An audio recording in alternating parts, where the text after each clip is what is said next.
தாவேகாவிலிருந்து விலகிய நடிகை ரஞ்சனா நாச்சியார் திமுக தலைவரும் முதலமைச்சருமான மு.க.ஸ்டாலின் முன்னிலையில் திமுகவில் இணைந்தார். இது பற்றிய மேலும் விவரங்களை எமது செய்தியாளர் ரமேஷ் வழங்கிட கேட்கலாம்.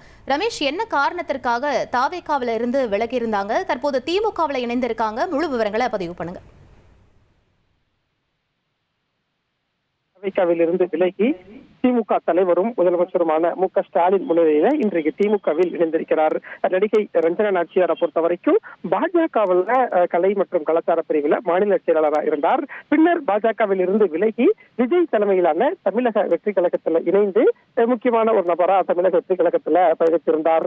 சமீபத்துல தாவேகா தலைவர் விஜய் மகளிர் தின நிகழ்ச்சியில பேசியதற்கு நடிகை ரஞ்சனா நாச்சியார் கடுமையான விமர்சனத்தை முன் வச்சிருந்தார். விஜய் மீது பல குற்றச்சாட்டுகளையும் நடிகை ரஞ்சனா நாச்சியார் சொல்லி வந்த நிலையில இன்றைக்கு அவர் தாவேகாவில் இருந்து விலகி திமுகவில் இணைந்திருக்கிறார். திமுகவில் இணைந்த நடிகை ரஞ்சனா நாச்சியார் திமுகவில் தொடர்ந்து பயணிப்பேன் என்றும் தலைமை எந்த பொறுப்பு கொடுத்தாலும் அதை ஏற்க தயாராக இருக்கிறேன் அப்படிங்கிற ஒரு தகவலையும் தெரிவித்திருக்கிறார்.